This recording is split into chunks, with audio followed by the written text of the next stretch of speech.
health is everything. And our health, what is it dictated by? So much of it comes down to the food that we're eating. So if you can learn how to cook, and you can learn how to cook with healthy, nourishing, plant-based food, you're gonna be like 90% of the way there to really grasping on to the best version of yourself, which I think is what we're all aiming for. Not only does reducing our food waste benefit the environment, but when we think about inflation and the amount of that groceries have gone up in the last 5 years, probably around 30%, if not 50, we can really cut that inflation by reducing our personal food waste. So it's a huge money saving aspect here too. Welcome to the Mastering Diabetes audio experience. We have a very special guest today. Carleigh from Plant U is making her third appearance on the podcast. In today's show, we get right into it. So if you want to learn more about Carleigh and her origin story, then definitely go ahead and click the links below the show so you can hear more about her story in our other interviews. But today's show, we really focus on practical tips for reducing your food waste and how you can be more efficient in the kitchen. It's a great show with insights from her incredible new book. I have a copy myself, and it truly is spectacular. Oftentimes, people say, there is nothing new under the sun. But in this case, there really is something new under the sun. Reducing food waste is a topic she has really mastered, and I can't recommend this book enough. So for a quick bio here, Carleigh Bodrug is the CEO and founder of Plant U, a New York Times best-selling cookbook author and self-taught plant-based chef, famous for her simple take on low-waste and vegan recipes. Boosting over 7 million followers between her social channels, Carleigh has gripped social media with her simple and delicious low-waste recipes that make plants the star of the show. The mission of her latest book, Scrappy Cooking, is to help readers save money, reduce food waste, and eat healthier than they have ever eaten before. We had a really fun time here. It's a great show. I think you guys are going to really enjoy it. So let's get started. Carleigh, welcome back to the podcast. It's great to have you here with us. I'm so excited to be here, Robbie. We're going to have the most fun on this episode. I know it. Yes. And when people are listening to this, they will be able to go to their favorite bookstore in their local town, or they can go to Amazon and they will be able to get a copy of your brand new cookbook, Scrappy. Plant U Scrappy Cooking, available everywhere books are sold. Thank you for allowing that little plug in there. 100%. So, but here's the deal. I'm really excited. We're going to talk about this book. We're going to talk about why you chose to, bring this information forward. And it's really important. Like, it's not just another cookbook. And that's what I think is really cool about what you do. It's very original. So let's just start from the top. Like, what is the origin story of this low waste cooking that you do? So I had just published my first cookbook, and I heard a statistic that just about stopped me in my tracks. And that was that 30 to 40% of the entire US food supply ends up in landfills. And when I first heard this, my mind automatically went to, okay, so the food decomposes and it's fine. But unfortunately, when food stacks up in landfills and it decomposes, it emits a really powerful greenhouse gas called methane. And actually, to put this in perspective, food waste emits more emissions than the entire airline industry, which is so shocking because I feel like all we hear in school, in the media about like Taylor Swift's flights, food waste is huge, a huge piece of the puzzle here that I feel like we all aren't talking about. So then my mind kind of went, this is really interesting. I'm a food blogger. I'm bringing a lot of food into my home. There's unnecessary waste. What if I started talking about this? And I just threw up an orange peel candy recipe one day, didn't think a whole lot of it, called it Scrappy Cooking, put my phone down as I do when I post a video and don't want to see the immediate reaction, came back an hour later and millions of people had viewed the video. People were fired up about the concept of food waste. And I want to mention here is not only does reducing our food waste benefit the environment, but when we think about inflation and the amount of that groceries have gone up in the last 5 years, probably around 30%, if not 50, we can really cut that inflation by reducing our personal food waste. So it's huge money saving aspect here too. Yeah, and as you said that, I started to think about some of your Instagram reels. Like I can see them in my mind. I mean, you have these series that are just they're useful and they're also funny and they're entertaining. So you have what's the economic series called? Recession recipes. Yes, I love recession a series. So that's a good one. And then you have quickies. That's a fun Quickies, one. quick recipes. I've done cool beans, which are bean recipes. And you know what it is? Series really allow, when you're a full-time content creator, it can be when you can literally create anything from a recipe perspective, that can feel intimidating. And then when I create these like series for myself, as strange as it sounds, because you're limiting the content that you can create among a series, for example, Scrappy Cooking, where you're making recipes through a food waste lens, it allows me to be more creative. So it spurs ideas for me of what to create. And I find like my audience has a really good reception for it. So I am a big series fan. Most successful so far is definitely Scrappy Cooking. I think I'm nearing this week 100 episodes, which is wild. And there's like 150 recipes in my book. So it's just been a blast. It's incredible. Okay, so there's a couple reels I've seen that I just thought were just fascinating. I'm like, wow, like where'd she come up with that? And tell me, first off, I eat a ton of dates. Okay. So I do want to tell the audience here, like I think I'm pretty good about food waste because everything I use gets composted, right? So if it's not eaten or like the date pits, like I compost them and all that. But you have a way to use date pits. Like talk to us about what people could do with their date pits. Yeah, so there's actually a recipe called date seed coffee, which it has been made in the Middle East for centuries, and it's really cool. So you basically roast date seeds and then grind them up as you would coffee beans, and you can make it's reminiscent of like a tea and a coffee. It doesn't have any caffeine, but really gives a coffee flavor. So if you're somebody who buys a lot of dates, save the seeds and you can roast them up and make your own date seed coffee. And really, a lot of people ask me, how do I come up with these ideas? And it literally starts, I get like a plant into my home. So let's use dates for an example. And I think, okay, what am I discarding from this? And the pits. And then I'll do a Google search. Is this edible? Because I never want to, first of all, consume it myself or recommend. And then I'll start kind of perusing the depths of the internet or books for ways to utilize these recipes and then put my own spin on them. But date seed coffee is something that has been drank for centuries, but people just don't know a lot about it. Wow, that's amazing. Okay. And I'm curious, like, do you need a specific machine to be able to grind them up? Or like if you use a regular coffee grinder, is it going to break the coffee grinder? I'm just curious here. You want a really good coffee grinder. So you can try it out. And if they're not grinding, then what I suggest using is, I always mispronounce this, but like a porter and pestle and mortar. So it's like where you grind like red curry paste or pesto. You can just grind them up doing that and then use that, pour hot water over what you've ground. That's probably the best way to do it. Okay, perfect. All right, I love it. All right, so I'm also just thinking of the onion powder one. Like, talk to us about that. I'm thinking of things that, like, they're just like, and I want people to understand that, the work that you do and what's in this book is extremely practical.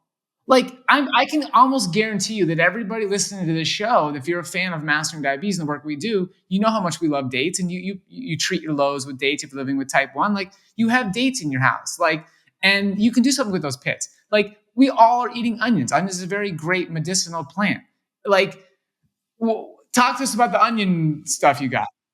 So if you're somebody who eats a lot of onions like I do, you can save the skins of both onion peels and garlic peels, and you can dehydrate them and then grind them up into a spice. super delicious. The other thing I like to do is every time I'm cooking, I love to have a bowl out where I put my scraps, like your onion peels, like your garlic peels, and then I put them in carrot.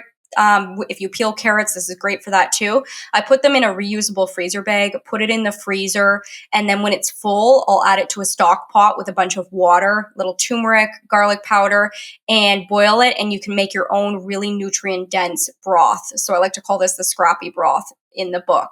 But beyond kind of these like very scrappy things, the recipes in the book, I wanted to be really intentional that people who love my first cookbook for the simple, delicious recipes would find lots of recipes to eat in here. So of 90% of the recipes are really just great food to eat, but they're super customizable. So I have like 25 kitchen raid recipes, which are like soups, stews, mains that you can interchange the vegetables based on what you have on hand. So a great example would be like a sheet pan soup where you can use pumpkin, butternut squash, or sweet potato. Because I want to empower people. I think the beauty of plant-based cooking is that the stakes are really low, and 99% of the time you can make these substitutions. And I want to empower people to do that so that they're not having to go to the grocery store and buy a bunch of new groceries for a recipe. They can look at these base recipes and be like, okay, there's a clean out the fridge curry. I can add the half a bell pepper, the wilting spinach in the back of my fridge, and this half an onion to that curry. So that's the main goal of the book. And then I do have all of these kind of scrappy things folded in. I really appreciate you saying that, because that's a big part of our coaching program, is really empowering people to be able to take things into their own hands, right? So it's a skill that you learn over time. And exactly what you're saying, like using your book and getting ideas in your brain about, okay, well, this recipe, she gave me 3 different options of the starch source that I could use. Oh, wow, that's going to get my brain thinking for other situations. Like it can be a tool to be used to just like optimize your own food prep at large. And I think that's really something powerful about what you do. Yeah, I think a lot of it comes down to confidence. And I heard somebody say to me the other day that they schedule in their cooking and their meal planning like they schedule in a doctor's appointment. Like that's how important they put it. And when we think about our bodies and the way we move through life, like our health is everything. And our health, what is it dictated by? So much of it comes down to the food that we're eating. So if you can learn how to cook, and you can learn how to cook with healthy, nourishing, plant-based food, you're going to be like 90% of the way there to really grasping on to the best version of yourself, which I think is what we're all aiming for.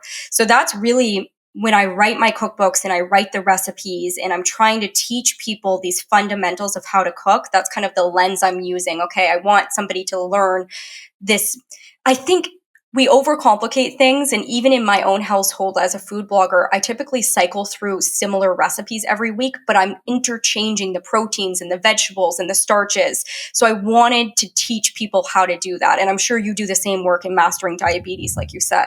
Absolutely, because we all eat a very similar, like we eat a small number of meals recycled, right? So when you're doing a new lifestyle and you're completely changing what those meals are going to be, there's going to be some experimentation, there's going to be some recipes you don't like, but eventually you're going to land on somewhere between like 5 to 8 recipes that you're just like kind of cycling through, and maybe there's like a little variation as the seasons change, but the foundation is very similar. So I'm glad that you talk about that. And something that we work on with our coaching clients, and what we do at Mastering Diabetes is helping. You just mentioned this, gaining confidence, but helping people do it efficiently. So talk to us about, like, if when people pick up this book and they open up this, and there's a bunch of recipes, like how long does it take to make these recipes? Yeah, so the recipes are are quick, like quickies. I would say depending on whether you're making breakfast, lunch, or dinner, it could take you between 15 to 30 minutes. And I've tried to use a lot of similar ingredients throughout the book. So if you have, say you're buying onions, a lot of the recipes will use yellow onions, so you can use them across different recipes, which is a really effective way. The other thing I want to mention about the book that I really love and have been using myself is I included an index in the front, which is a visual index called "Eat that, Have this, make that," and it has the most commonly wasted foods. Bread is the number one most commonly wasted food, and then it lists the recipes that you can use them up. So I want people to efficiently be able to look in their fridge and pantry, not have to go to the grocery store and be like, okay, I have some tomatoes on my counter that are going a bit bad. What can I do with them? They can open that up, look at the tomatoes, and see all the recipes to use them up. So I've really tried to think about everything. I try to simmer the recipes, make them as simple as possible, because that's the way I cook. That's the way I cook in my home, and customizable is a huge thing here for food waste. Yeah, and the work you do resonates so much with what we do. Like, so my Facebook live show that I've been running a little bit, it's called Simple Meals with Robbie, right? Like, we are all about simplicity here, because that's what's sustainable, right? That's anybody can get really excited, get really jazzed, of spending a bunch of time to do something for like 3 or 6 months. But long term, if it's not simple and convenient and repeatable, people aren't going to stick to it. I mean, we're all so busy, and this is partly the reason that we're wasting so much food. In the States and Canada, our statistics are much worse than other countries for food waste. And a lot of this stems from the home. You think restaurants and grocery stores, but the biggest percentage is in consumer homes. And it's not surprising, because we are all just working. We're getting home from work. We order takeout when we bought a bunch of groceries, well-intentioned for the week. So really reducing your food waste, saving money, eating healthier, it all starts before you go grocery shopping. I like to tell people to even take 10 minutes on their Sunday, get out a piece of paper. You don't need a fancy app. You don't even need my cookbook for this. Get out a piece of paper and write down Monday, Tuesday, Wednesday, Thursday, Friday, breakfast, lunch, and dinner, and write down what you think you're going to want to eat for the week. Could be overnight oats, a curry on Monday, going to take that for lunch as leftovers on Tuesday. Leave a little spontaneity in there if you go out to eat. And then shop your fridge and pantry before you even head to the grocery store, because we all buy so many duplicates of things. And then head to the grocery store with a really intentional list and a plan for what you're going to do with those ingredients. And as well, I'm a huge fan of meal prep. Once you get that food home, I think if you have the capacity and you have the time, it's really awesome to even prep just 1 to 2 things for the week. Maybe you can cook your rice. Maybe you can slice your bell peppers so they're easily accessible, and your carrots. So really reducing, I think that's the low-hanging fruit here, right? It's not bringing the food into the home in the first place. It's being really intentional about what we're buying. You said bread is the number one food that's wasted. So what can people do with bread and stop this wastage? Yeah, and I think what it is we buy bread from bakeries, it's freshly made, and then it goes hard really quickly. So within a couple of days. So there's so much we can do with bread. And I have all of these in my book, but number one is breadcrumbs. So you can just blend them up with some dried parsley, nutritional yeast, and then bake in the oven. And you'll have breadcrumbs for breading things like tofu, putting on pastas, whichever else. I have this amazing vegan French toast casserole that I love to make. So when your bread has gone a bit hard, you can tear it into chunks and add this beautiful vegan yogurt custard on it, bake it, and rehydrate. And croutons. Croutons are such a great way. So just chop them up, pop in the oven, and you've got croutons for your salad. So those are 3 really easy ways to use bread. But when in doubt, if you're not going to get to the bread, freeze it. Your freezer is your best friend for also reducing food waste. It's preserving your food. And the one thing I always like to say when I'm talking about scraps is I am not condoning that you eat moldy food. I'm talking about like your spinach that is wilting a bit, your bread that has gone a bit hard. Once you've got to the point of mold, which happens to the best of us, it happens to me. I'm not some monolith for never wasting food. I do my best. It's time for it to go. So we want to avoid getting to the moldy part the best that we can. Thank you for clarifying that. Well, people will say, like, can I just cut off the mold? And historically, I would say yes, because I've done that. But then I was talking to a doctor the other day, Dr. Anthony Hume, and we were talking about mold.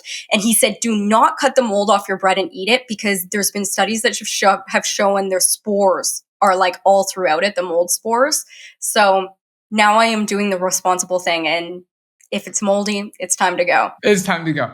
And I mean, would you consider like if people have a strong composting practice, does that count as food waste, or like the food waste it has to go into the trash can to count as food waste? Yes, yes. We don't want it going to landfills. Composting is incredible. If you compost, that is awesome way to take care of your food waste. So there's so many different ways you can compost. In my city specifically, and this is the first thing to look into if you live in a major city, we have a green bin program. So they will come every week and pick up our green bin of compost, which is fantastic because we don't even have to deal with it ourselves. The other thing, which I think you do, Robbie, is you can collect your compost, and oftentimes in cities they'll have compost drop-off areas. So what happens when you compost is the food is decomposing but turning into soil, which then can be like, it's regenerative because then it's being used to grow plants, and it's an excellent thing for our environment. So when in doubt,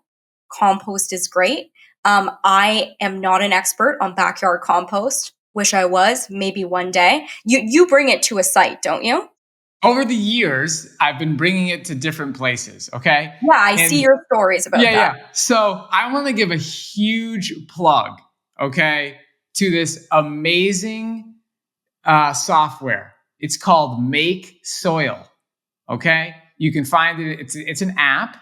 I think they also have a desktop version. Okay, but Make Soil, and this is a brilliant idea. And what it does is it helps you connect with local people in your area that want your compost. And there was a time when I was spending some time at my parents' place. I was basically house sitting for the summer. And they live in a really nice neighborhood. It's like a gated community. And it's one of those places where they don't even like allow you to grow fruit in your lawn, which I think is ridiculous. But anyways, that's the type of place I was staying in. And so I used the app and I connected with a woman who was like, she was a gardener. She wanted my compost. And it was the most epic relationship ever because I would show up to her place. She was very grateful with the compost and she would give me bananas, like straight from her trees. It was unbelievable. So Make Soil is a way to connect with people in your area that want your compost, and check it out. I need to check that out. I'm so glad you told me about this because I can use it as a talking point going forward. I think that is like so cyclical, right? It's so wonderful. You were dropping off your compost, getting bananas. She was using the compost for soil to grow more food. Just amazing. I love, love, love, love, love that. That's awesome. Okay, so bread is the number one thing that people waste. What are some other big items that people end up wasting? Yeah, so one that's big that you necessarily wouldn't expect is bananas. And what happens oftentimes, which I know you're a huge banana lover, people will leave the single bananas at the grocery store. So one way to counter this is when you're at the grocery store buying up the single bananas rather than the bunches, because we don't want to leave them lonely and on their own. And they brown quickly, right? So if you're, I mean, when you have brown bananas, it's the perfect opportunity to make banana bread. And then I also have a banana peel bacon recipe in the book. This one is the most out there recipe in the book, but I have brown banana muffins, which are so delicious, and then banana peel bacon. And it's really cool. You can take the flesh out of the bananas and then marinate them in like a soy sauce, paprika marinade, and then bake them, and they will be like a bacon substitute. You would never know that they came from banana peels. But if you're like someone who's like, oh my goodness, I can't get on board with that, which I totally get. I have an oyster mushroom alternative, which uses the exact same marinade. I've tried to think about if I was to get this book, like what I would be open to. And then the other thing that you can do with banana peels, which is fun, and kind of to our earlier conversation, is you can soak them in water. They contain a ton of potassium and nutrients, and then use that water to feed your plants. It's a great like natural fertilizer. So yeah, the more ways you can think about using what you have on hand, the more fun. So bread, bananas. Trying to think of the other top ones. Leafy greens. So many people will buy their spinach. I hear about this all the time. Every time they head to the grocery store, they buy a big box of spinach, and then it heads to the back of the fridge, and then it's like staring at them all week, and then it starts to wilt. Been there, done that. So what you can do with the spinach is First of all, freezer again. I love to make smoothies, so I'll just take huge chunks of like frozen spinach and pop them in smoothies. But if you want to take this one step further, a great thing to do is blend your spinach up with some coconut water and chia seeds and make something I like to call smoothie bombs. So then you freeze those in ice cube trays and you can add them to your smoothies, and they make your smoothies like very thick and delicious, and then also loaded with spinach, which is always a good thing. And then also, I have a great palak paneer recipe, which uses a lot of spinach in it in the book. So you can even think about spinach from a savory perspective. Add huge handfuls to your curries and stuff like that, and it will wilt down right away. That is brilliant. Okay, I want to talk to you about this spinach situation because I've also been there, and I want to see if I'm doing something correctly. Like if you agree with this, especially with the whole mold spore thing. So sometimes I'll have one of those containers of spinach, and there's like a couple leaves that are going bad. Right? There's like a couple that are spoiled, and they don't look good. And they kind of like they stick to a good leaf. But I'm like, wait a minute, let's I honestly rinse like almost one leaf at a time, or I dump them in the salad spinner, rinse it, like spin it. I like to spin it like it's a lawnmower. Like I really go for it on the spinning, and and then you get rid of the couple wilted leaves, and you're left with some good ones. Like you down with that? Oh, that's what I do. And I think the big thing is like, I will even buy spinach from the grocery store in Canada, all our food's being shipped in the winter. And right away, it will have some leaves that have gone a bit wilted. If you see signs of mold or a really big scent, I would say that's when you is cause for concern. But I remove those wilted leaves, and then I do the same thing, a salad spinner. And another thing you can do, I mean, we haven't talked about food storage. So this is a whole other element here, right? And spinach is a big one that seems to go bad quickly. And something you can do is just add a really clean cloth or a paper towel to your box, because you want to keep as much moisture out of the leafy greens as you can to avoid bacteria growing, right? So if you can do that, you're going to see your spinach. And then even like if you can get an airtight container, you'll see your spinach last a lot longer. Amazing, amazing. Okay. So you're right. We haven't touched on food storage. Like there's a million things to touch on, Carleigh, but we got to keep this podcast short. I got to get to some meetings. You're busy doing your media tour. Tell people where they can get the book, how they can connect with you and see these amazing series you're doing.